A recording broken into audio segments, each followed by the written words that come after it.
Pues tenemos que irnos a esto, que es prácticamente el hueso temporal. En los Estados Unidos hay tres laboratorios que se encargan sobre todo del estudio de cómo funciona el oído, qué es lo que puede pasar. Hay ya nuevas técnicas, digamos, desde la ciencia básica para explorar qué es lo que pasa con ciertas enfermedades. Y ciertamente las donaciones del hueso temporal, prácticamente manejadas en los laboratorios en Boston, en Minnesota y en Los Ángeles, son los que hacen posible que hoy tengamos también esta charla. Lo cierto es que hay ciertas personas que se dedicaron a entender un poco el oído y uno de ellos es el doctor Harold Shocknet, que era uno de los otólogos del Massachusetts Eye and Ear Infirmary, el Hospital de Ojos y Oídos de Harvard, y la doctora Dorothy Wolf, que ellos se dieron a la tarea no solamente de preservar estos huesos temporales, sino también de ir descubriendo poco a poco ciertas enfermedades que estaban asociadas. Por ejemplo, el doctor Shocknet fue de los primeros que dio las descripciones sobre enfermedad de Meniere, sobre qué era lo que pasaba directamente en el hueso temporal, qué era lo que pasaba, digamos, directamente en ciertas estructuras, y eso hasta el día de hoy, digamos, ha ido evolucionando y somos más de 25 grupos que nos encargamos de estudiar directamente esta parte de hueso temporal. Lo cierto es que este hueso temporal se da por donaciones, como les comenté, y además de eso, entonces se deja en un proceso de preservación de más o menos un año. Luego se pasa por un proceso de fijaciones, de tinciones, y finalmente obtenemos por cada hueso temporal como unas 400 filminas como estas, que nos permiten entonces conocer y también entender directamente qué pasa en el oído. Aquí vamos a empezar primero con unas panorámicas, porque es importante que también nosotros veamos y realmente entendamos qué es lo que pasa dentro de la anatomía del oído. Aquí vemos entonces lo que sería el conducto auditivo externo y vemos entonces también lo que sería en esta parte de acá, que es esta pequeña membrana, la membrana timpánica. En toda esta otra, la cavidad entonces timpánica propiamente dicha, la carótida y la trompa de Eustaquio. ¿Por qué sí es importante que nosotros conozcamos un poco más de esa cercanía de esta panorámica? Porque muchas de las, por ejemplo, enfermedades que tenemos muy a común en la consulta, como pueden ser, por ejemplo, los zumbidos, como pueden ser entonces también los lomus, como pueden ser entonces también la parte, digamos, del oído medio, puede afectar en sí también el sistema vestibular. Aquí vemos entonces otra panorámica en la cual entonces vamos a tener el conducto auditivo interno, por donde pasan entonces el facial y por donde pasa entonces también el nervio vestibular. Vemos entonces también la parte de la cavidad timpánica propiamente dicha, donde encontramos el yunque y el martillo. Y vemos también entonces ya la propia parte que nos va interesando, que va a ser entonces el vestíbulo propiamente dicho. Y ahí donde dice footplate y no wall window, esa es entonces la platina de este estapedio, que es prácticamente como nuestra entrada de ese oído medio a prácticamente lo que sería el oído interno y la parte, digamos, del funcionamiento también del sistema vestibular, donde se encuentra también el utrículo y donde se encuentra el sacro. Y en ese espesor, entonces, también se hace importante que nosotros no solamente quienes operamos, sino también quienes se dedican, digamos, también a toda la parte vestibular, tengan en cuenta entonces la parte de nervio facial, porque no solamente que el nervio facial nos den parálisis faciales, sino que muchas veces tenemos otras complicaciones como van a ser, por ejemplo, vértigos, van a ser hipoacusias neurosensoriales, y por ejemplo, cuando tendríamos los síndromes de Ramsay-Hunt, que tienden, digamos, también a alterar un poco también solamente este nervio vestibular, ese nervio facial, sino también toda la parte vestibular propiamente dicha. Aquí vemos entonces lo que sería pues parte de lo que sería la cóclea, de lo que sería entonces también el sáculo, el utículo, el conducto auditivo interno, el facial que va siendo bastante importante. Y aquí finalmente vemos un poco como más el vestíbulo propiamente dicho. ¿Y por qué va a ser importante todas esas estructuras? Porque si conocemos lo normal, vamos a poder entonces conocer lo que no es tan normal en nuestros pacientes.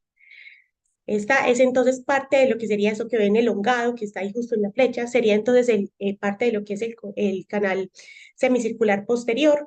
Y ese canal semicircular posterior, miren que está prácticamente muy cerca a la inmediación de lo que es la cóclea, también al seno timpánico. Y estamos entonces viendo también una cóclea que empieza a ser importante, pero no solamente por la parte auditiva, sino que tenemos enfermedades donde también entonces la parte auditiva se va a estar afectando desde la parte vestibular, como la enfermedad de Meniere, o como puede ser entonces en algunas otras más, por ejemplo, los síndromes cocleovestibulares, que eso lo vamos a ver un poco más adelante. Pero entonces entender, digamos, la posición de los canales es no solamente importante, sino también que es algo que debemos nosotros conocer, y es entonces saber, y esta filmina, digamos, que nos lo permite ver, cómo es la posición de ese canal semicircular posterior y cómo es el de los laterales.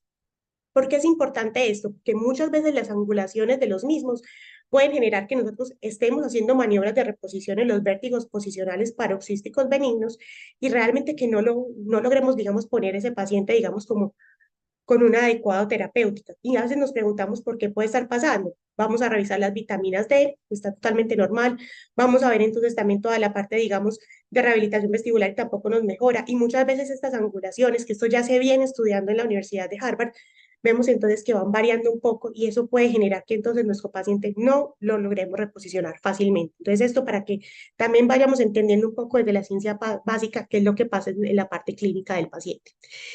Y esa estructura, digamos que es una de las más críticas que ahora se está estudiando, que es el saco endolinfático, y allí es directamente donde se están estudiando ciertos canales de sodio y potasio. Esto lo está haciendo el grupo del doctor Andrea Secar, que es, digamos, el director de la base de uso temporal del Massachusetts A&M Infirmary, y directamente allí es donde están detectando qué es lo que puede fallar en esas bombas que haga que entonces este líquido endolinfático se rebase y, por ejemplo, en las pacientes con enfermedad de Meniere, pues entonces puedan tener muchísimos más síntomas e incluso puedan tenerlos desde pequeños. Aquí vemos entonces esta cóclea que ya va siendo también importante, no solamente desde la parte auditiva, sino también de todo este conglomerado de lo que es el laberinto anterior y el posterior. Y aquí vemos entonces el canal semicircular posterior, que de todas maneras es, digamos, como el canal más visible y en el que podemos estudiar incluso más desde la parte de otopatología. Aquí vemos esta cóclea, ahí ya vemos directamente, aquí en esta parte vemos lo que es el nervio coclear y esta parte de acá sería entonces el nervio vestibular. Entonces aquí es muy importante no solamente comprender qué van pasando por el conducto auditivo interno, sino que directamente una afectación en el uno puede también afectar entonces directamente al otro. Y eso es lo que también entonces tenemos que recordar desde la parte anatómica para poder entender ciertas implicaciones clínicas. Y aquí vemos entonces el utículo, vemos el sáculo y vamos a ver entonces aquí directamente lo que sería entonces la platina del estribo que en algunas enfermedades, por ejemplo, como la autoesclerosis, va a estar entonces fijada y va a generar entonces también cambios vestibulares que van a ser muy importantes, no solamente en el paciente que tiene la autoesclerosis, sino también en el paciente que se lleva a esta pedectomía. Entonces, estas estructuras, digamos, como un poco más grandes, aquí vemos entonces una cóclea, que esta cóclea, digamos, va a ser una cóclea totalmente normal, donde nos vamos a encontrar que va a tener unas estructuras que se llaman estría vascular. Esa estría vascular, que es lo que va a hacer? Generar ese líquido endolinfático. Y además de eso, vamos a ver como unas pequeñas neuronas que están acá en el centro, en el canal de Rosenthal, que se van a encargar de formar entonces el nervio coclear propiamente dicho. Pero no solamente la única estructura que nos importa, sino que también va a estar la cápsula óptica y hemos visto en algunas investigaciones que estamos liderando que realmente esta cápsula óptica se ve afectada sobre todo por el nivel estrogénico en las mujeres. Y esto hace que incluso tengamos más porosidad mucho más temprana que los hombres, teniendo entonces pérdidas auditivas que van a ser muchísimo más tempranas también. Y no solamente la estructura propiamente de esto. Quiero que vean, digamos, esta imagen porque al compararla sobre todo con la enfermedad de Meniere, que es una de las enfermedades más frecuentemente que vemos en la parte de vestibular, pues obviamente va a cambiar un poco. Y ese es el canal de Rosenthal junto con las neuronas del ganglio espiral que finalmente van a ir a formar sobre todo el nervio coclear. Aquí vemos entonces un poco más adentrado, digamos, de esta cóclea. Vemos entonces esta estría vascular, que es prácticamente esa productora de líquido endolinfático. Esa que sería la membrana entonces de Reiner, la membrana tectoria y el órgano de Corti. Finalmente, que vamos a ver cómo se va a cambiar un poco. Eso es lo que esperaríamos nosotros también de ver de un utrículo y un sáculo totalmente normal. Y como pueden ver aquí al lado está el canal lateral. Miren la inmediación que está sobre todo en la parte del utículo, que es donde tenemos usualmente todas estas otoconias, y miren la proximidad que hay a este canal lateral. Es decir, la posibilidad de que los BPPBs también puedan ser fácilmente asequibles a este canal, aunque se ha reportado que solamente el 15% de todos los vértigos posicionales paroxísticos benignos son en el canal lateral. Y esta platina del estribo realmente va a ser importante. ¿Por qué? Porque prácticamente la posición de esta y la relación que tenga de un posible hidrops o en el sáculo o en el utículo, pues va a generar entonces que nosotros tengamos los fenómenos de Tulio en los pacientes que tienen enfermedades de Meniere muchísimo más avanzadas. Pero entonces este utículo y este sáculo tienen algunas cosas bastante importantes. Tienen un neuroepitelio. Este neuroepitelio es el que vemos entonces acá y tiene no solamente unas células ciliadas, sino también unas células que son llamadas tipo 1 y tipo 2. Aquí donde lo vemos directamente es donde están esas células y esas células prácticamente son las que van a estar siendo como el mecanismo de defensa y el mecanismo prácticamente de sostén de nosotros a nivel vestibular. Lo que vemos entonces acá también van a ser como unas fibras que se van formando y se llaman fibras ampulares. Esas fibras ampulares finalmente van a ir entonces a formar lo que son los nervios vestibulares superior e inferior. Y con esto, entonces, con estos pacientes vamos a tener entonces la formación del nervio vestibular propiamente dicho. Cuando tenemos esto directamente, entonces ahí es donde radican parte de lo que son también las vestibulopatías. Es decir, entender un poco que de estas fibras salen a formar estos nervios que son más grandes, pues también nos llevan a unas implicaciones, sobre todo desde la parte de rehabilitación vestibular, que nos hacen que afinemos sobre todo no esas células que están, digamos, arribita, sino también las células de sostén, porque ellas van a estar muchísimo más cerca de esas fibras ampulares. Aquí vemos entonces lo que sería parte del utrículo y esta filmina digamos que es bastante importante porque vemos entonces donde dice OB, que sería la ventana oval, y el RW, donde sería la ventana redonda. ¿Por qué es importante esto? Porque prácticamente quienes se dedican a la cirugía de oído, quienes están haciendo implantes cocleares, pues tienen estos accesos y el tener, digamos, estos accesos o el tener algún tipo de error en esos accesos, pues miren que pueden repercutir fácilmente a lo que es la parte vestibular. Esto prácticamente, digamos, se ha ido viendo y hay algunos estudios que los mismos cirujanos de oídos también han visto, que de todas maneras el tener, digamos, como una posible complicación o un drilado de pronto que sea inadecuado, pues definitivamente puede causar algunas alteraciones vestibulares y sinceramente desde la parte del uso temporal es donde es más evidente también.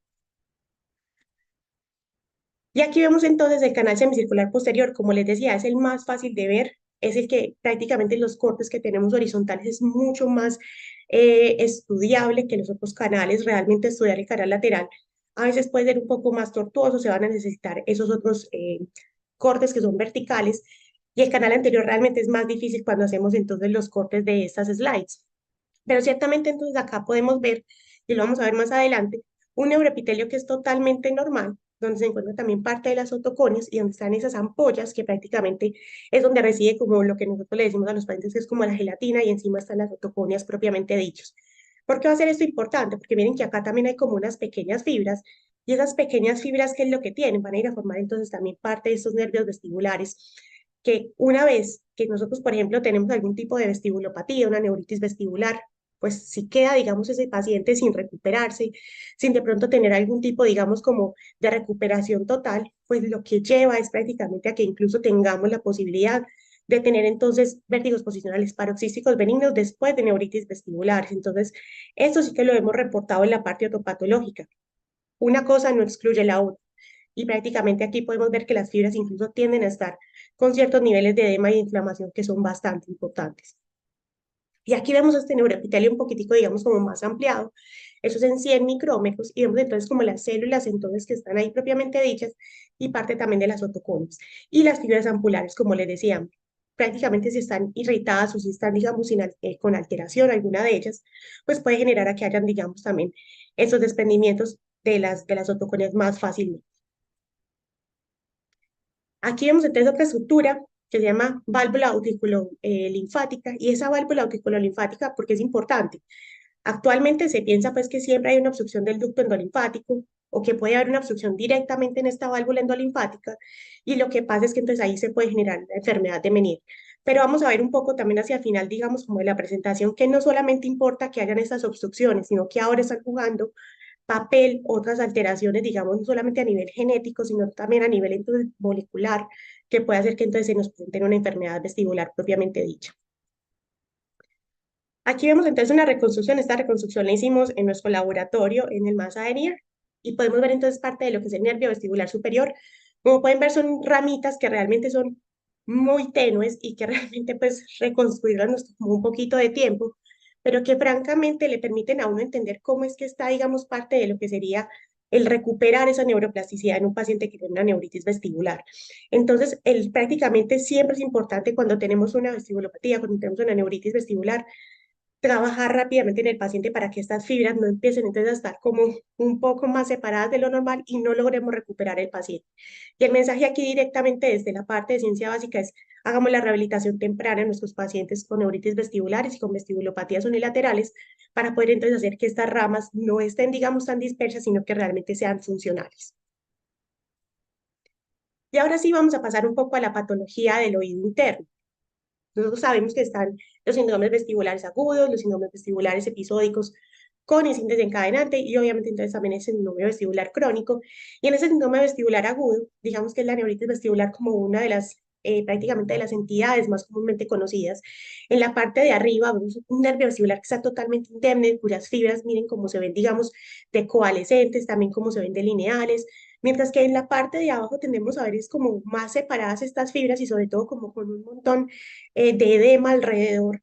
Y por eso es que, digamos, también vuelvo a recalcar un poco lo que mostrábamos ahorita en la reconstrucción del nervio vestibular superior, que el tiempo es oro realmente. Y si esto entonces sigue inflamado, si sigue, digamos, sin ningún tipo de tratamiento, si no tenemos, digamos, la aplicación de pronto de un corticoide o, digamos, de un vasodilatador, que esto depende mucho de cada escuela, pues realmente entonces vamos a perder un poco la neuroplasticidad, sobre todo en esos pacientes, y por eso es importante hacer la rehabilitación vestibular tan temprano.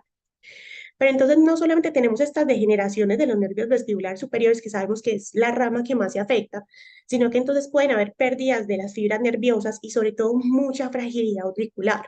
Y en que haya esa fragilidad auricular, realmente, ¿qué nos va a decir? Que hay más posibilidad de que luego ese paciente me reconsulte o vaya entonces a mi consultorio y me diga, realmente siento el vértigo, que el vértigo más grande ya cesó, pero ahora tengo como unos vértigos, sobre todo al levantarme o al girarme de la cama. Esto es precisamente porque pueden haber más desprendimiento de otoconias, porque hay más fragilidad entonces muscular propiamente dicha. La otra condición que digamos, si bien no está notada propiamente dentro del síndrome vestibular agudo, pero sí es un vértigo que se presenta, digamos, de una manera muy súbita, que digamos está relacionada como a la presentación de otitis medias agudas purulentas y todo es la laberintitis. Y realmente con esta enfermedad lo que vemos es que no solamente hay inflamación, como lo vemos acá, sino que miren que se va volviendo como una resorción ósea y realmente va formando un patrón más óseo en estos pacientes. Y por eso es que si una laberintitis, digamos, no se cuida adecuadamente, no se interna, no se hospitaliza, no se pone antibióticos, no se pone corticoide, no se hace una paracentesis, pues realmente va a empezar a ser prácticamente hueso. Y el que haga hueso es que nos va entonces a dar no solamente una cojosis en el paciente, como podemos ver en este slide, sino también que tenemos complicaciones a nivel vestibular y puede incluso llevar a este paciente a la misma reflexia. Por eso entonces es importante, sobre todo, esa es una urgencia que sí tenemos que tratar y que debemos correr nosotros con ellos, porque usualmente, por ejemplo, en donde más se hace los niños, y no debemos entonces dejar que o terminen en una cofosis o que terminen en una reflexia vestibular propiamente dicha. Aquí, como pueden ver, hay mucha pérdida, sobre todo las laberintitis de las células de ganglio espiral, es decir, de las que están formando el nervio coclear propiamente dicho, pero también además está habiendo como un tipo de edema que va formando entonces en el sacro y en el utrículo, y esto hace entonces que también desde la parte vestibular tengamos una alteración incluso casi hidropópica en estos pacientes muy tempranamente. Pero no es un hígado propiamente como sería el del líquido de la enfermedad de Meniere propiamente dicho, sino de pura inflamación. Entonces, por eso es que es importante hacer reversible esta enfermedad lo más pronto posible. Y aquí vemos entonces el compromiso vestibular, realmente ese neuroepitelio que ahorita teníamos y que prácticamente era mucho más delgado, aquí lo vemos más edematizado y obviamente pues también teniendo una degeneración celular bastante importante.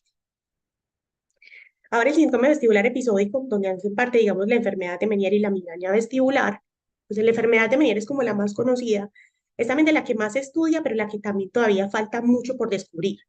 Aquí directamente, miren que la cóclea que veíamos hace un rato cambia totalmente. Y ahora vemos una cóclea que está un poco como más amorfa, un poco más diferente, donde digamos cada rampa está siendo totalmente, digamos, como de una morfología diferente. Y lo cierto es que no solamente se genera este hídrox, es decir, ese aumento del líquido endolinfático, que principalmente en esta parte de acá de arriba, que es sobre todo la parte apical, es donde encontramos las frecuencias 125, 250, 500 y ya en esta parte se va pasando la frecuencia 1000, que es bien importante sobre todo para la definición de la enfermedad de Meniere, porque como saben, por los criterios de la sociedad Barani, pues esta enfermedad de Meniere, pues hay que tener una audiometría y en esta audiometría sí que tenemos que tener entonces tres frecuencias contiguas debajo de los 2000 Hz, que entonces tengan diferencias de 30 a 35 decibeles. Y aquí es entonces una de las manifestaciones que primero vemos en los pacientes. Es hipoacusia neurosensorial fluctuante y obviamente cuando ya se deja pasar mucho el tiempo, pues podemos tener pérdidas pantonales y no solamente eso, sino también atrofias severas a nivel también de la estría vascular. Y aquí definitivamente en la flecha donde debería estar el nervio vestibular, pues pueden ver, no tenemos prácticamente mucho sustrato de nervio ni tampoco de nervio coclear. Entonces, con esta enfermedad también es importante, digamos, no solamente el diagnóstico, sino también el tratamiento bastante temprano. Aquí vamos a ver entonces que no solamente hay hídrops en la cóclea, sino que también puede haber hídrops a nivel del sacro y a nivel del utrículo. Aquí vemos entonces un hídrops endolinfático sacular leve, pero entonces también puede pasar a que sea uno moderado, como lo vemos entonces acá. Y si ven aquí, justo en esas rayitas que están acá, está como un poquitico más, por decirlo así, como flotando un poco más la platina del estribo. Y esto hace entonces que en pacientes que tienen enfermedad de Meniere un poco más avanzadas, pues obviamente ocurran más fácil los fenómenos de Tulio y que ante un ruido que digamos entre por conducto auditivo externo, pues directamente entonces impulsa toda la parte, digamos, de conducción del estímulo sonoro y entonces genere pues la caída de un paciente. Entonces, por eso es que se puede ocasionar. Y aquí vemos entonces también un hídrico severo. Obviamente nosotros medimos esto para ver como la cantidad, también la calidad, y se ponen en unas reconstrucciones para poder entonces determinar qué tan amplio puede ser, digamos, como este hídrox. Pero entonces no es solamente que sea el hídrox del sáculo, sino que puede ser el hídrox del utrículo. Y ese es el hídrox del utrículo. Y con este hídrox entonces del utrículo, vemos entonces que está también ese neuroepitelio que teníamos donde estaban también las otoconias, que van haciendo entonces un poco como empujadas, por decirlo así, no solamente empujadas, sino es como si las tiráramos contra la pared del propio utrículo. Y esto va a causar algo que ya lo vamos a ver en las siguientes diapositivas. Aquí vemos una reconstrucción de lo que sería un canal semicircular con hídrox, que miren que de todas maneras pues hay como unos centímetros importantes ahí que se logran calcular. Obviamente esto hay que hacer unas reconstrucciones de más para poder determinar cuánto más podría haber. Y esta es la slide donde prácticamente es como cuando ese hidrops que hay, es decir, ese montón de líquido linfático prácticamente va y empuja a esas paredes y de ahí entonces va a causar o que la autoponía o se, digamos, encapsule o que directamente esté saliendo. Y eso es lo que también vamos a ver en nuestros pacientes, que a veces nos dicen que tienen la crisis normal del Meniere, pero van a ver otras veces que sienten unas crisis más cortas. Y dicen, no, pero esta no me duró tanto, esta realmente fue cuando me levanté al baño, cuando tiré hacia atrás la cabeza en la ducha. Y ciertamente entonces esto es lo que puede pasar, que pueden haber BPPVs en presencia de una enfermedad de Meniere. Y hay otra cosa importante ahora con la enfermedad del Meniere, como les mencionaba, pueden haber obstrucciones en esa válvula auriculoendolinfática o directamente en el saco endolinfático, pero ciertamente tenemos pacientes que incluso desde bebés pueden tener hipoplasia de este saco endolinfático. Y eso también se asocia, digamos, a lo que sería, digamos, como la parte de por qué presentarse una enfermedad de Meniere en un paciente tan pequeño y que realmente nos puede parecer atípico. Pero ciertamente el que haya este tipo, digamos, de hallazgos que realmente se ve desde ya cuando están post-mortem, pues sí nos hace entender un poco porque un bebé o de pronto también entonces un paciente bastante escolar, pues puede tener entonces este tipo de alteraciones. Aquí esto sobre todo lo hicimos como para que vieran la profundidad de qué tanto podía ser un hidrox y realmente calcularlo toma su tiempo, pero esto es para lo que lo traemos principalmente, es como para poder entender que realmente hay unos centímetros cúbicos que se están ocupando y que además esto están haciendo toda una disrupción en la forma de lo que sería el canal semicircular. Ese es el canal semicircular lateral, entonces como pueden ver está bastante deforme y está digamos bastante dismórfico. Eso es lo que veríamos entonces nosotros normalmente, esa fue una de las slides que les presenté al principio, y ciertamente en esta enfermedad de Meniere, pues ni el utrículo ni el sáculo tienen algún tipo de alteración, pero donde sí vemos que hay algo es directamente acá, en la parte apical, y por eso muchos pacientes vemos que nos van a referir incluso primero va a ser su debut con una hipoacusia neurosensorial fluctuante. Por eso es importante seguir al paciente de venir, digamos, como durante todo el tiempo, porque no es que todos nos manifiesten los mismos síntomas típicos de vértigo, acúfeno y también entonces de hipoacusia, sino que a veces podemos estar debutando con algunos síntomas y ya luego con el tiempo hacer los demás. Esta slide, digamos que es como de las más borrosas que hay, pero realmente esta es una de las pocas que indica el cuadro de un paciente con migraña vestibular. Y realmente esto, aunque está borroso y todo, lo que queremos decir con eso es que prácticamente en la migraña vestibular no tenemos ninguna alteración de carácter, digamos, anatómico o funcional, por lo menos. Si bien pueden haber, digamos, algunos equivalentes, algunos pacientes pueden presentar como si fueran unas vestibulopatías concomitantes. Sinceramente, desde el utrículo y desde el sáculo no hemos visto ningún tipo de alteración, ni tampoco en los nervios vestibulares, ni tampoco en el nervio coclear propiamente dicho. Siguiendo entonces como con los síndromes vestibulares episódicos, este que es con desencadenante, pues el más común que tenemos es el vértigo posicional paroxístico benigno. Realmente ver una canalolitiasis no es fácil porque cuando se estamos haciendo, digamos, todo el seccionado de los huesos temporales, pues se nos pueden ir muchas de las otoconias, pero esta es prácticamente una cupulolitiasis donde sí podemos ver cómo está esta otoconia, digamos, pegada a ese neuroepitelio, y eso sería una cupulolitiasis del canal posterior. Aquí vamos entonces a mostrarla aquí más, digamos, como más grande. Y aquí vemos entonces cómo se está prácticamente, digamos, desprendiendo de ese neuroepitelio donde ella debería estar. Entonces, este es de los pocos casos que podemos ver esto. Hay muchas veces que hay, digamos, como cierta controversia en que todo puede ser, digamos, como un debridamiento también del canal semicircular posterior, pero ciertamente, digamos que La densidad de la otoconio se puede ver de esta manera, y ese es uno de los primeros casos reportados por el doctor Schocknet en los años 80. Pero no solamente que tengamos estos síndromes vestibulares propiamente dichos, sino que también tenemos otros eventos vestibulares que nos dedicamos a la parte de vértigo y mareo, pues también vamos a ver. Y una cosa es la parte de la hipoacusia súbita. Y ciertamente acá vemos entonces cómo puede un poco cambiar esa hipoacusia súbita. Sabemos que va a estar entonces también debajo de las frecuencias de 2000 Hz, pero entonces también van a haber unos cambios que, digamos, con el tiempo pueden entonces afectar otro tipo de frecuencias y ahí es donde tenemos que, digamos, parar bastante atención. Aquí vemos entonces que vamos relacionando como la imagen uno con la imagen uno y la imagen 2 con la imagen 2. Y ciertamente aquí lo que queremos traer es que sobre todo en la parte, digamos, apical, pues de todas maneras, aunque esté esta súbita, de todas maneras hay una reserva coclear, una reserva del órgano de Corti que de todas maneras está prácticamente para funcionar. Mientras que, por ejemplo, si nosotros tenemos más en las partes más basales, es decir, en las frecuencias de 8000 Hz, 4000 Hz, ciertamente si tenemos una afectación que de pronto se esté ocupando de esas frecuencias, que no es lo más común, pues va a ser muchísimo más difícil, porque la vitalidad, digamos, del órgano de Corti varía un poco, y aquí lo podemos ver mucho. Digamos, en la parte más apical donde está todo el órgano de Corti totalmente normal, pues es cuando podemos tener una respuesta adecuada a los corticoides. Mientras que, por ejemplo, si va bajando más en frecuencias, pues va a ser mucho más difícil y mucho más tortuoso en poder hacer la recuperación de este paciente.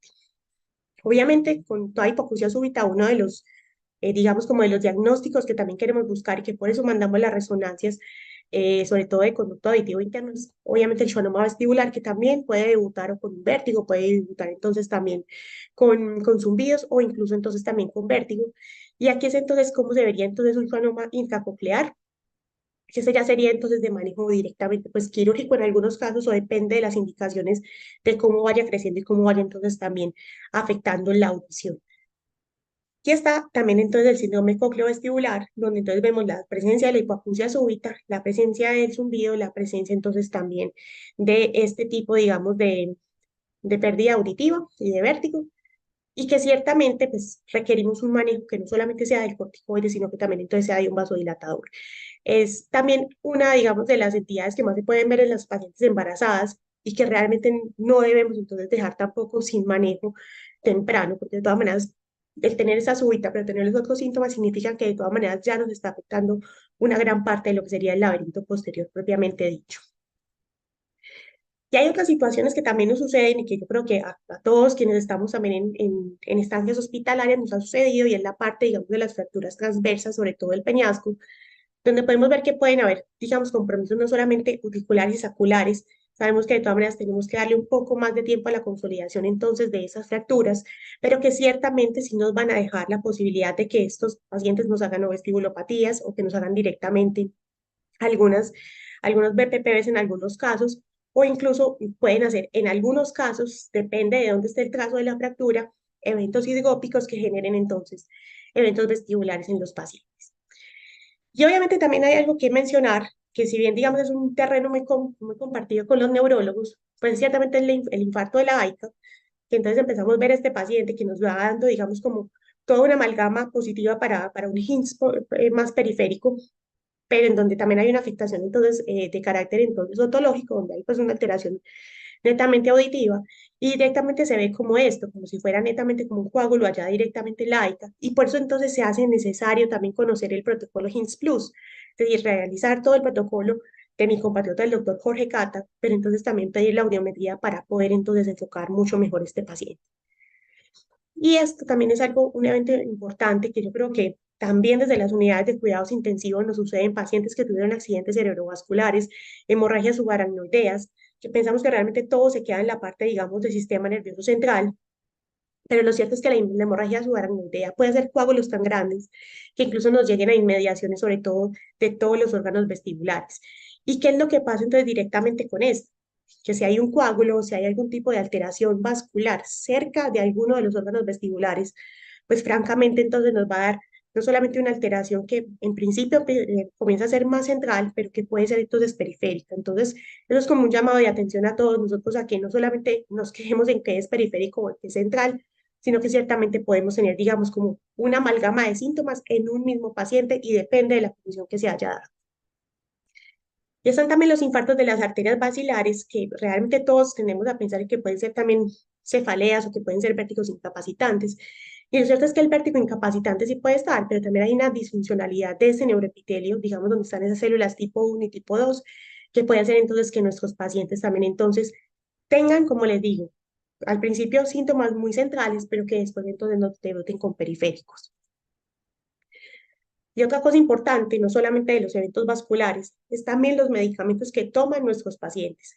Y entre estos medicamentos está, por ejemplo, la canamicina, que lo que causa es prácticamente un edema de todo el utículo y de todo el sáculo, y genera entonces no solamente que puedan haber entonces necrosis de ciertas partes, sino entonces también que hayan desprendimientos, sobre todo a nivel de las otoconias. Entonces, el que se use, digamos, esta canamicina no solamente nos genera un daño que puede ser, digamos, potencialmente para el nervio vestibular, sino que entonces también vamos a tener algunos pacientes que nos van a hacer vértigos posicionales paroxísticos benignos. Y con medicamentos, por ejemplo, como la furosemida, ciertamente más allá de lo que pasa, digamos, de dañar un poco todo ese neuroepitelio, es que puede haber una necrosis, y esta necrosis sí definitivamente es irreversible. Y hay que tenerlo entonces muy en cuenta, sobre todo con los pacientes que estuvieron, por ejemplo, en hospitalizaciones prolongadas o en unidades de cuidado intensivo. Entonces, esto es mega importante porque aquí ya nos haces una necrosis propiamente dicha. Y otra cosa importante, sobre todo en los pacientes que están en el piso, que están, digamos, en hospitalización, en internación, son los pacientes que van a hemodiálisis. Son pacientes que ciertamente nos pueden hacer más BPPVs, pero que van a ser recurrentes. Y es que realmente todo el neuroepitelio está lleno de puro edema y ese edema no va a cesar. Entonces, a veces la rehabilitación vestibular nos va a llevar a que sea muchísimo más exhaustiva. Eso nosotros, digamos, tuvimos un caso similar y por eso fue que tuve que ir a buscar la base de uso temporal para entender qué era lo que pasaba porque en un paciente con hemodiálisis, falla renal estadia prácticamente 4, pues con este paciente lo reposicionábamos y no nos daba, digamos, ninguna respuesta, así que prácticamente desde la base de hueso temporal logramos entender por qué y es ese edema que hay. Entonces prácticamente lo que hay que ir ahí es como un poco es a fortalecer sobre todo la parte de neuroplasticidad más que de todo el nervio, porque va a ser inevitable que tengamos entonces estos BPPVs porque no vamos a tener control sobre el mismo y más sobre todo en un evento que es netamente edematoso. Eso era lo que les contaba de la fibrosemia, realmente hace una necrosis y realmente nos hace un daño muy grande al sistema vestibular. Entonces, digo, para que también ustedes lo pregunten dentro de sus interrogatorios en los pacientes con alteración y psicopatología vestibular. Y esto último, me parece importante traerlo a colación porque muchas veces todos nos enfocamos en la parte clínica y queremos solamente la actualización pues como clínica o de que nos digan cómo tratar o cómo hacer, pero lo cierto es que hay algunas cosas, digamos, nuevas desde la ciencia básica. Una de ellas es que, por ejemplo, ahora ya se está conociendo que definitivamente hay variantes genéticas para el vértigo posicional paroxístico benigno. En esos pacientes que tendemos a tener, digamos, como con muchas repeticiones, que les mandamos resonancia, les mandamos rehabilitación vestibular, les mandamos vitamina D, y realmente cuando no vemos respuesta, pues no sabemos ni qué hacer. Y ciertamente, pues esto ya se está viendo que sí hay una alteración, digamos, genética, y que entonces está sobre todo, más que todo en la parte de las crestas del sáculo del utrículo, con lo cual entonces el tener, digamos, como en mente que puede haber algo genético, aunque nosotros acá en Sudamérica realmente estamos un poco más lejos de lo que hacen en Norteamérica o en Europa, pues sí tener en cuenta que en esos recurrentes que no tienen, digamos, o que tienen unos tratamientos que son bastante difíciles de llevar a cabo, puede haber un componente genético también. Y ahorita en lo que les mostraba también de la estría, que les mencionaba mucho la parte de la estría vascular, pues ciertamente ya se están viendo como unos ciertos target para entonces ir a cerrar un poco como esa llave de toda esa estría que es la que genera ese líquido linfático. Y eso es lo que se está haciendo en los laboratorios, sobre todo en el Centro de Salud de los Estados Unidos. Y eso es lo que, digamos, es lo que se espera a futuro, poder cerrar, digamos, como esos canales o esas llaves que son las que hacen abrir entonces toda la producción de este líquido linfático. Y aquí entonces nos muestra directamente cuáles serían como los puntos o digamos los targets para poderlas ir a cerrar. Otra de las cosas importantes que ya prácticamente, incluso para la cinetosis, que es algo que nos parece bastante común, pero que si ustedes han visto se presentan también en todo, digamos, una rama familiar, papás, hijos e incluso pues nietos, pues ciertamente ya se ve que sí hay una alteración, digamos, genética que ha visto que prácticamente en ese paciente, por ejemplo, que ha tenido cinetosis o migraña o vértigo propiamente dicho, pues tiene la posibilidad también de pasarlo sobre todo desde la parte autosómica dominante al resto de los descendientes. Y ya tenemos entonces como la evidencia directamente de esto. Y también la migraña vestibular es una entidad que aquí ya se ve el gen, o sea, primero sí decíamos, bueno, la migraña vestibular puede ser de carácter más genético, pero sí se ve entonces que está la presencia de ese tipo de enfermedad también ya codificada para un gen candidato, digamos, directamente entonces evidente. Y también el Mario Postural Perceptual Persistente, que si bien es una de las entidades más nuevas, esa, digamos, sería un capítulo totalmente aparte para otra charla, pero ciertamente ya se ha visto que también hay codificado un gen, ya hay un polimorfismo que está haciendo que entonces estos pacientes pues puedan manifestarlo en cualquier momento de la vida. Realmente les agradezco muchísimo la atención, espero que haya sido útil y espero que también las imágenes las puedan volver a ver luego en la grabación que dejen aquí en el club. Muchísimas gracias, sobre todo a Julia, por la invitación. Un gusto siempre compartir con ustedes. Muchísimas gracias, Melissa. Muchas gracias por todo. Muy, muy buenas imágenes, muy buena la presentación, muy claro todo como siempre. Así que te agradecemos mucho por habernos acompañado. Bueno, habíamos dejado también para hacer unas preguntas ahí en el chat. La verdad que si vos también podrías dejar como algún mail o algún dato de contacto para que eventualmente te Claro, yo puedan te dejo acá. contactar. Sí, aquí, espérame, que dice mensaje directo. Espera, te dejo mi email y les dejo el Instagram Buenísimo. de la startup que tenemos con el doctor Jorge Madrigal, que sobre todo es como para capacitación en la parte de vértigo y mareo. Somos la única startup en este momento en Latinoamérica dedicados a estos, así que bienvenidos cuando tengan capacitaciones. También hacemos charlas, digamos así, grandes, así que más que bienvenidos. Buenísimo, muchísimas gracias. Bueno, así ya dejamos ese mail de contacto para cualquier cosa que haya preguntas, así podemos seguir con las otras presentaciones y no nos demoramos tanto, pero te agradezco muchísimo por habernos acompañado y por la charla que nos brindaste. A ti, muchas gracias. Bueno, ahora vamos a continuar con unos casos. Vamos a dejar la charla a cargo de la doctora María Laura Córdoba, que es otorrinolaringóloga, jefa en el área de otoneurología del servicio de otorrino del Hospital Eva Perón, ex Castex, y médica del servicio de otorrinolaringología del Instituto Arauz. Y también con la doctora Gabriela Greenstein, médica del servicio de otoneurología del Instituto Arauz, especialista en ORL de la UBA, candidato máster en neurociencia del CONICET, con una tesis en curso y miembro de la comisión directiva de la Fundación Iberoamericana de Neurootología. Así que muchas gracias por acompañarnos y dejamos la charla a cargo de ustedes. Muy bien, arrancamos.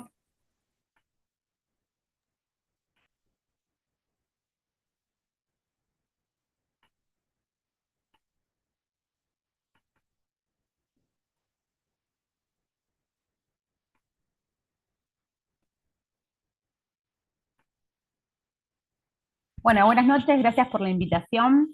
Vamos a arrancar con lo que es la continuación de esta charla, que son dos casos clínicos. Yo voy a presentar el primero de ellos. El caso clínico que les voy a presentar es de una mujer de 37 años de edad que llega a la consulta porque refiere que presenta episodios de vértigo de 20 a 30 minutos de duración y algunos de ellos están asociados a una cefalea frontotemporal derecha pulsátil con fotocofobia y otros a fullness y acúfeno de oído derecho. La paciente refiere también que tiene mareos e inestabilidad al usar el celular cuando baja las escaleras del colectivo y al realizar algunas posturas de yoga, sobre todo con los ojos cerrados. Como antecedentes personales de importancia, refiere que presenta una cefalea de características migrañosas que se diagnosticó a los 27 años, niega cinetosis y esto es más o menos con el cuadro con el que ella ingresa.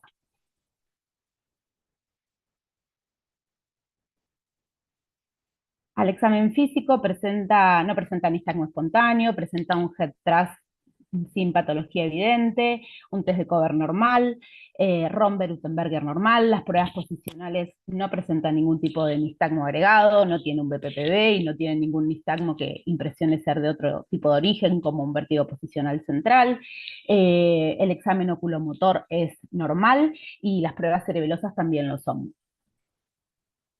La paciente nos trae una audiometría que es una audiometría antigua. El cuadro clínico de esta paciente tiene 6 meses de evolución, y esto se presentó en uno de los primeros episodios que tuvo, se hizo esta audiometría, que muestra un oído izquierdo sin ningún tipo de patología, y un oído derecho que presenta una leve caída en las frecuencias graves, una hipoacusia neurosensorial 20, una hipoacusia neurosensorial leve de aproximadamente 20 decibeles de pérdida en las frecuencias graves. Bien, y acá vamos a ver si ustedes nos ayudan a pensar, y vamos con la primera pregunta que les queremos hacer, y es, ¿en qué piensan ustedes frente a este cuadro clínico? A ver si podemos hacerlo. Estas son las opciones, pueden votar y pueden decirnos qué piensan, si piensan que la paciente tiene una migraña vestibular, si piensan que la paciente tiene un síndrome de Meniere, o si piensan que puede llegar a ser un síndrome de superposición migraña-Meniere. Vamos a dar unos segunditos para que voten, a ver qué es lo que cree cada uno.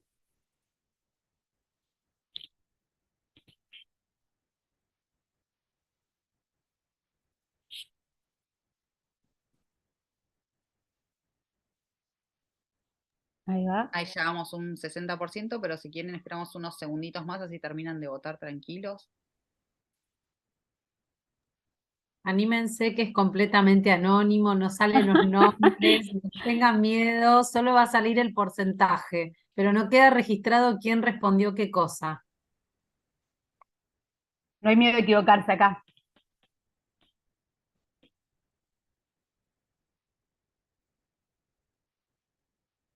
Ahí se va frenando ya, ¿no?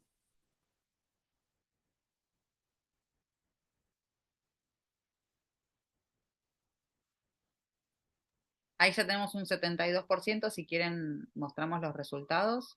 Dale.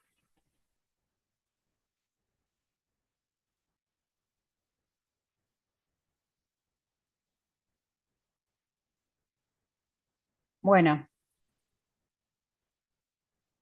Ahí se están viendo, ¿no?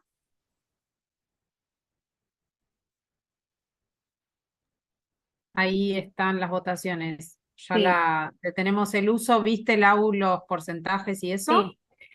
Listo. Acá lo que tenemos, sí, está liderando la opción de síndrome de superposición migraña-Meniere con un 52%, el 41% dice que la paciente podría estar cursando con una migraña vestibular, y un 7% dice que podría ser un síndrome de Meniere. A ver si puedo, ahí va. Muy bien, tal como lo que dijeron ustedes, a ver, perdón, no puedo sacar, a ver si me deja, para seguir avanzando en la presentación.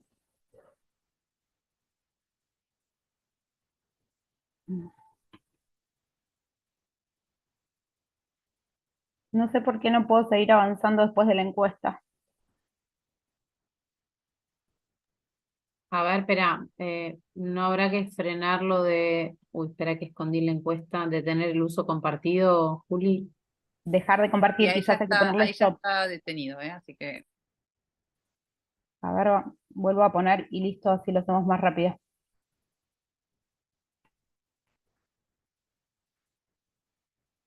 Perdón, pero no me dejaba avanzar. Bueno, vamos a generar suspenso.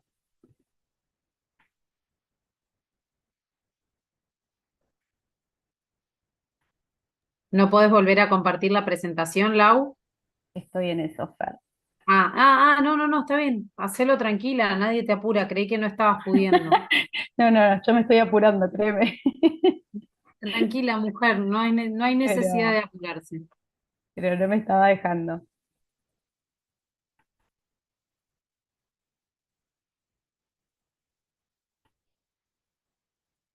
Bueno, vamos a ver si... Ahí va, ¿se ve? Bueno, tal como dijeron ustedes, la realidad es que el cuadro clínico que les acabo de presentar tiene varios síntomas que son acordes a ambas patologías. Si nosotros vemos los criterios de la Sociedad Banani, cumplen, el cuadro que les conté, cumplen con cualquiera de los dos criterios. Es decir, estamos hablando de una paciente que tiene episodios de vértigos que son mayores a 20 minutos y menores de 12 horas, es decir, concuerdan para cualquiera de las dos. La paciente refiere que en estos últimos 6 meses tuvo aproximadamente 6 episodios, con lo cual entramos en la cantidad de episodios. Refiere que algunos de esos episodios son acompañados por una migraña y tiene el antecedente de migraña, un valor positivo para la migraña vestibular, y por otro lado también algunos de los episodios cursan con síntomas auditivos como fullness, como acúfeno, y tiene una audiometría que, si bien es chiquitita la disminución de audición que tiene, la pérdida en las graves, está ahí como presente. Entonces, tranquilamente podríamos estar frente a una superposición migraña-Meniere, como dio en la encuesta. ¿Qué hacemos ahora? Bueno, la intención de esto era dar otra encuesta, pero quizás a juzgar por los tiempos, ¿te parece que sigamos? ¿Va? Bien.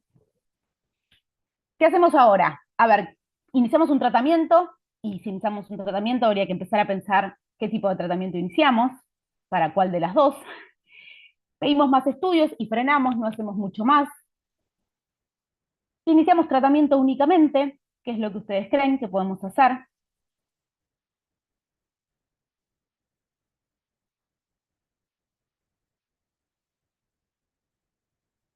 Ahí vamos.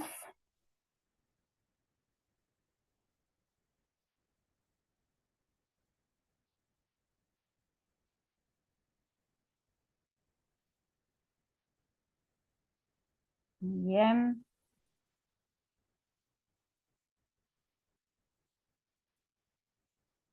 Bien. Ya casi estamos en 80, ¿no? ¿Querés que la frenemos ahí?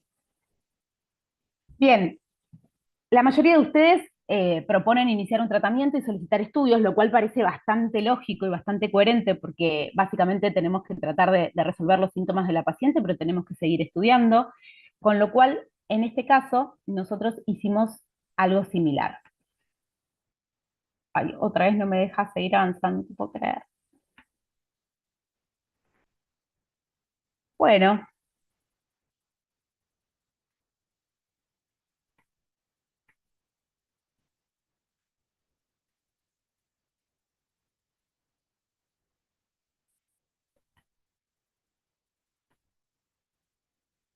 les pido disculpas, no sé por qué no me deja avanzar. Gaby, prepárate. Fíjate cómo lo resolvés vos ahora.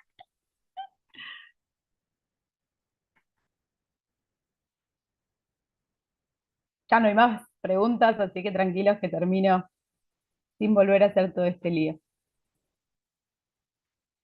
Bueno, básicamente lo que nosotros primero planteamos es hacer una buena historia clínica del paciente y determinar cuál es la sintomatología que más le molesta al paciente. Porque si bien el paciente en un inicio nos cuenta todos los síntomas, la intención, y sobre todo para determinar cómo abordar el tratamiento del paciente de inicio, es evaluar qué es lo que más le molesta al paciente al momento de la consulta.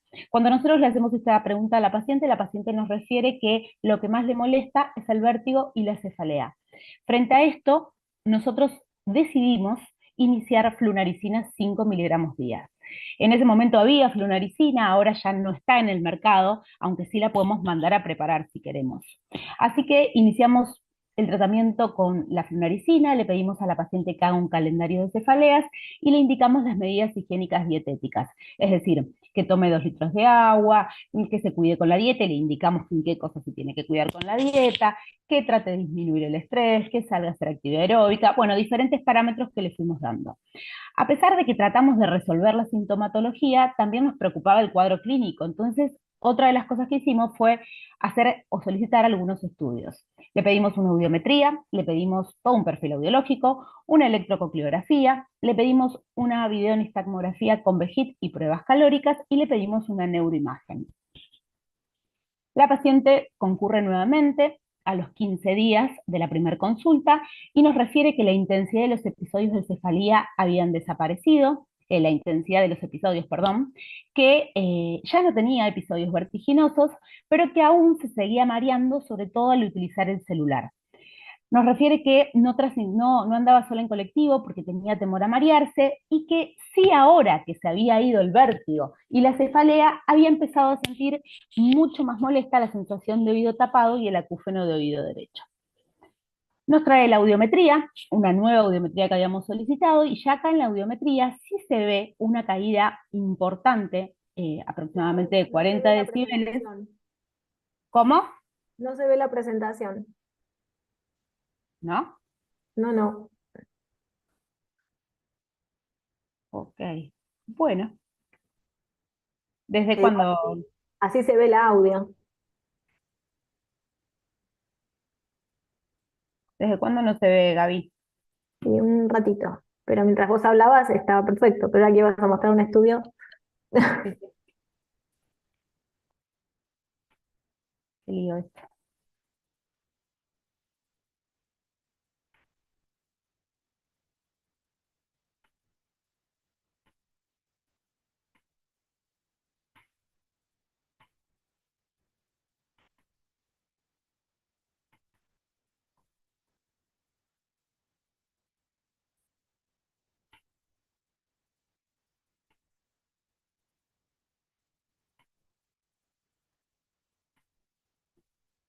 ¿Ahí la ven?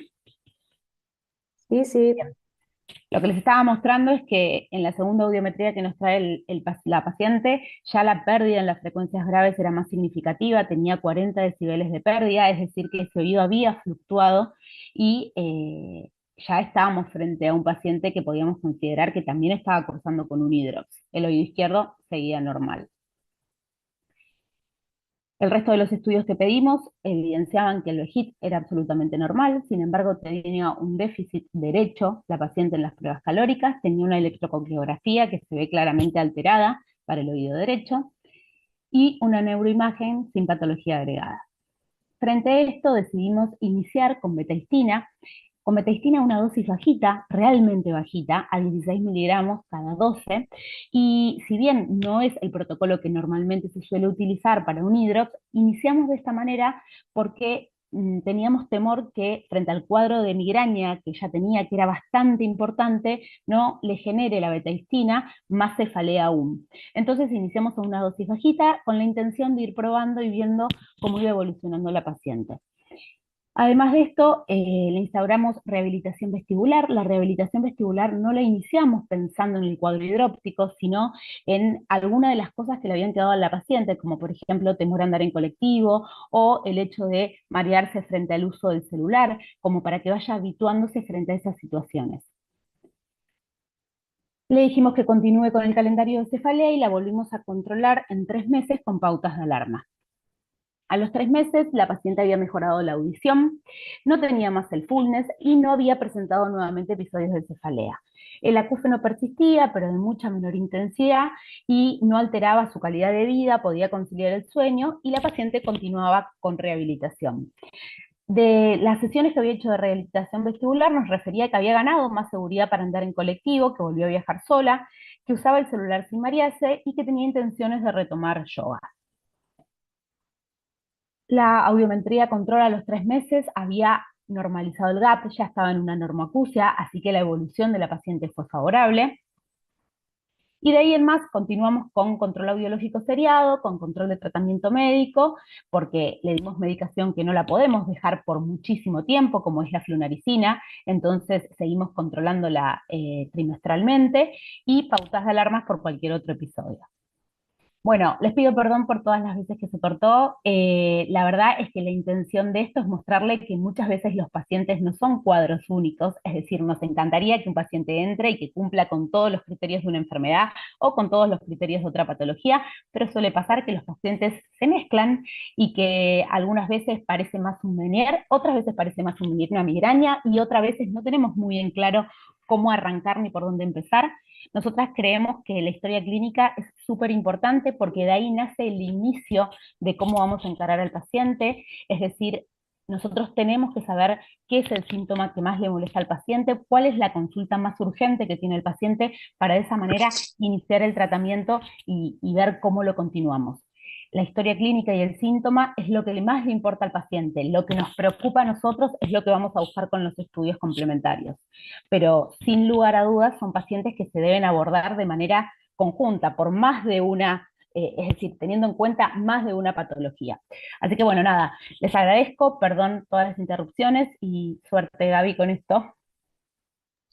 Muchísimas gracias, igual, súper claro.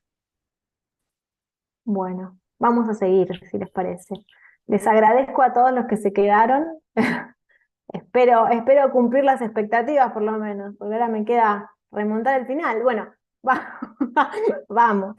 A ver. Tan, tan, tan. ¿Se ve completa la pantalla? ¿Está bien? ¿Pasa No la se ve a modo presentación? compartido todavía. Está compartiendo la pantalla. Por las dudas la vuelvo a poner, a ver. Tiki, tiki.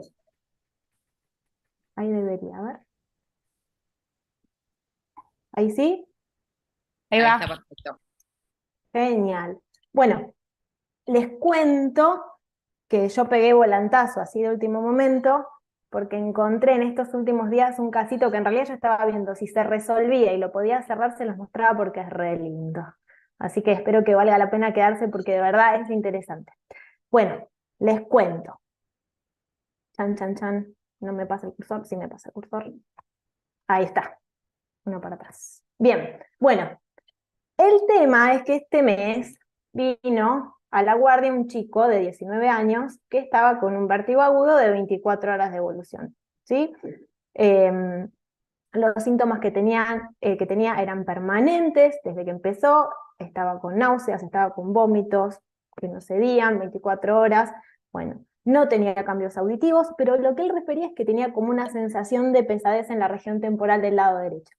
No tenía cefaleas habitualmente, pero bueno, desde que empezó con los síntomas decía, me duele la cabeza en la región frontal, me duele occipital, más como algo tensional en realidad.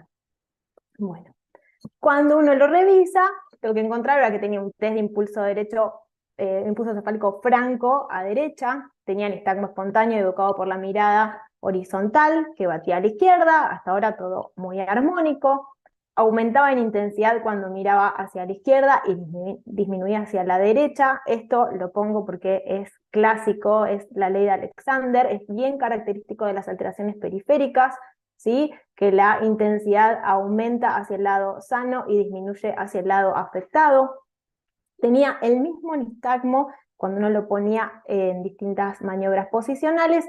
Esto ténganlo en cuenta porque cuando uno revisa, si no ve al paciente sentado y lo acuesta, puede pensar que el paciente tiene otra cosa. Hay que revisar al paciente sentado y acostado. El nistagmo siempre era el mismo. Y cuando uno lo hacía marchar, le hacía una prueba de un Tenberger o un Romberg, tenía una lateropulsión a derecha. Hasta acá está clarísimo que tenía una neuritis vestibular, ¿verdad? O sea, cumple absolutamente todos los criterios. Bien, pero aquí la sorpresa, y es que el chico nos cuenta que era la tercera vez en el año que hacía un episodio de estos. O sea, era el tercer episodio compatible con una neuritis que había presentado. Había tenido uno en marzo, había tenido uno en junio y ahora en octubre. Siempre con las mismas características, un vértigo intenso, 48 horas de duración de vértigo continuo, y después, durante las siguientes semanas, iba mermando y seguía un poco inestable hasta que se recuperaba. Bien, en marzo de este año le hicieron una resonancia que era normal, estaba informada con normal, y entonces uno dice, bueno, se me queman los papeles, ¿no? ¿Qué hacemos con esto? Bien, les muestro que este es el VHIT de junio de este año, y si ustedes se fijan, lo que vemos es que no hay un déficit franco, apenas podemos decir que está borderline el lado derecho, ¿sí? Tenemos la ganancia en 0,79, o sea, ahí nomás, pero sí tenemos sacádicos agrupados y encubiertos, o sea, acá hay un proceso compensatorio en curso. El resto de los canales del lado derecho estaba perfecto, y el izquierdo impecable porque ahí nunca pasó nada, ¿sí? Les muestro un poquito las posicionales de junio. Si miramos con cariño, vamos a ver que hay un nistagmo a izquierda de muy pero muy bajita intensidad. Por ejemplo, acá, voy a acordar que me quedó como la barra del zoom, tapándome la pantalla, ahí está. Hay un nistagmo a izquierda de muy bajita intensidad en alguna de las pruebas posicionales. Por ejemplo, en giro izquierda se veía. Y también se ve, ¿sí? Por ejemplo, en Holpike a izquierda, que no tiene que confundirme que yo piense ahora que tiene un posicional por esto, hay que siempre poner en contexto, Si yo sabía que el chico había tenido una hipofunción, tengo que pensar que si tiene un nistagmo posicional, puede estar asociado a esa hipofunción. Si ustedes se fijan, en Holpaica derecha también está presente con menor intensidad, ¿sí? Bien, esta es la audiometría, totalmente normal. Él negó todo el tiempo haber tenido molestias auditivas. El timpanograma normal, los reflejos ok. Bien. Este es el VHIT actual, ¿sí? No les mentí, 9 de octubre, ahora, recién salido del horno. Bien, tenemos alteración de los 3 canales del lado derecho, más en el lateral, ¿sí? Con un montón de sacádicos, ahora ya evidentes y no evidentes, un déficit de la ganancia marcado, fíjense que pasamos de un 0,79 a 0,53, 0,52, 0,53, bueno, todo descendido y muchos sacádicos en el horizontal, ¿sí? Cuando vamos a ver las posicionales, fíjense con la cabeza recta, el nistagmo mucho más marcado a izquierda, ¿sí? Esto es más o menos a 15 días del inicio, de que yo lo había visto por primera vez. O sea, seguía todavía con mucha clínica, lo cual era llamativo porque, bueno, podría ser en caso de una neuritis recurrente, pero la verdad es que, bueno, ahora charlamos un poco, no me voy a quemar yo sola. Bueno, muy bien, si se fijan, también tenemos en Holpaica izquierda un nistagmo, el mismo nistagmo, siempre izquierda, y fíjense que en Holpaica derecha, por ejemplo, se ve muy marcado, no hay que confundirse, no es un BPPB, ¿sí? No es un BPPB, es el mismo nistagmo posicional, no mezclarse con esto. Bien. Le pedí yo una electrococleografía como para ver si había algo más pasando y lo que vemos es que el potencial de acción está ensanchado. Es lo único que se ve, ¿sí? El potencial de acción estaba un poco ensanchado del lado derecho y llega al 29%, o sea, no llega a tener un rango patológico, ¿sí? Pero versus el otro es real que no está del todo normal, ¿sí? Bien, entonces, si quieren niñas tirar la pregunta, agradecida, pensemos juntos. ¿Qué le puede estar pasando a este paciente, no? Entonces, ¿tendrá una neuritis vestibular recurrente? ¿Tendrá un hidrops vestibular? ¿No tiene compromiso auditivo? ¿Es un Menier? ¿Tiene una migraña? ¿No es nada de esto? Juéguensela y digan qué piensan, y ahora charlamos.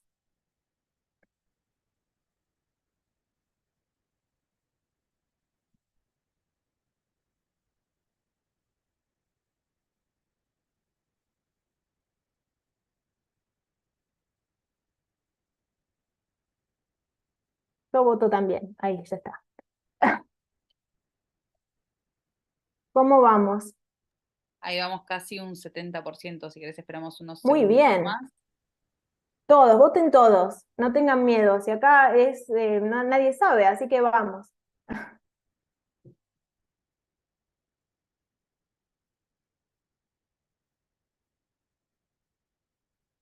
Ahí ya estamos en un 72%, si querés. Bien, bueno, no se la jugó nadie más, vamos. 75, vamos. Del 70 nos fuimos a un 72, votó media persona, vamos.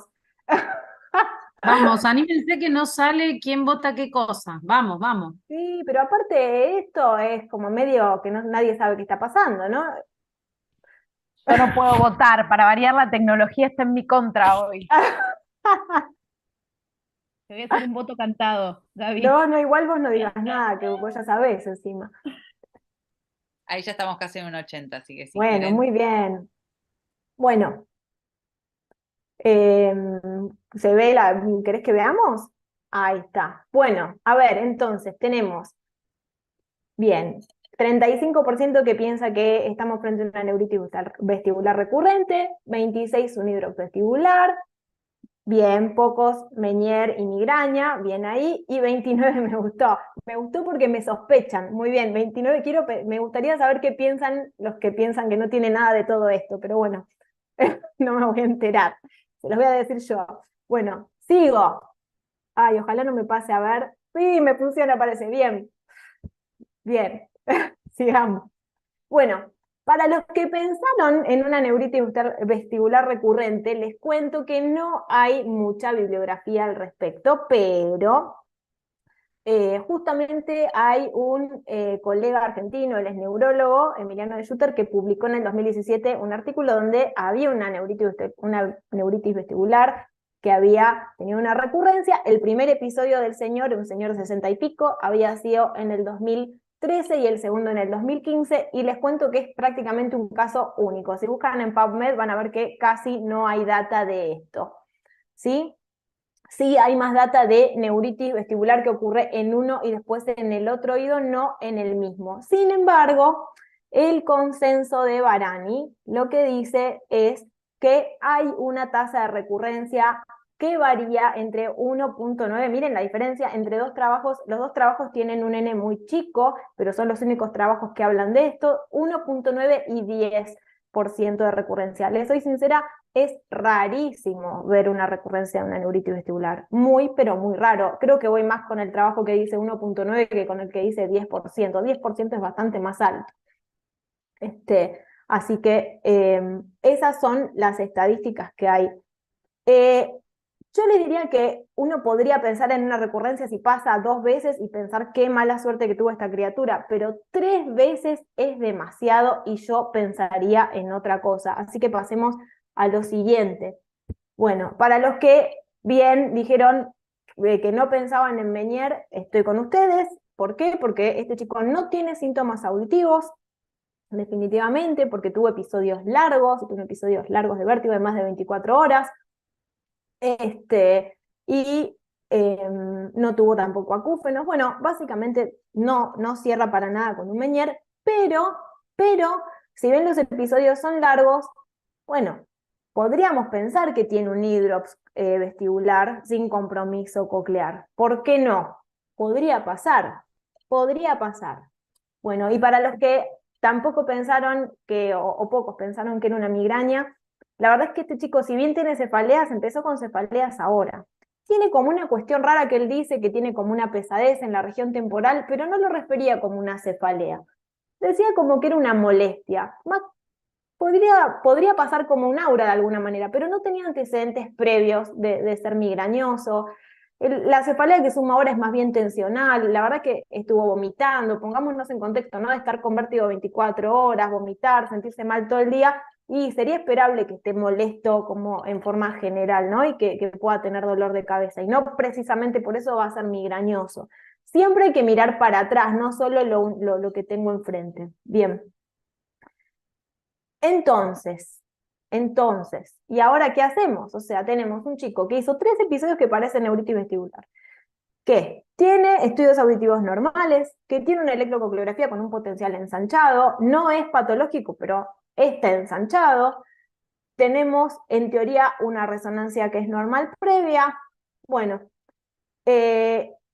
entonces, les cuento qué hice yo, qué decidí hacer yo. Dije, tenemos ahora la resonancia con protocolo de hidrops disponible, veamos si de alguna manera podemos ver si tiene un hidrops, ¿sí? Entonces, me encontré con que no tenía un hidrops y tenía este bonito neurinoma, muy chiquito y que en la resonancia anterior no había sido informado.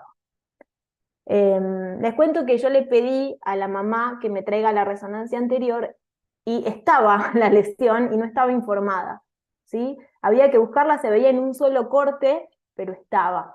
Era un poco más pequeña, no ocupaba toda la extensión acá del nervio de lo ancho, pero estaba la lesión. Les muestro cuál es el informe, ahí se ve de vuelta la lesión, perfecto. Entonces informan el neurinoma y me cuentan, bueno, que no había hidrops, ni vestibular ni coclear, ¿sí? Esta es la resonancia con protocolo de hidrops que acá ya se está haciendo y la verdad es que cuando hay imágenes son muy pero muy lindas.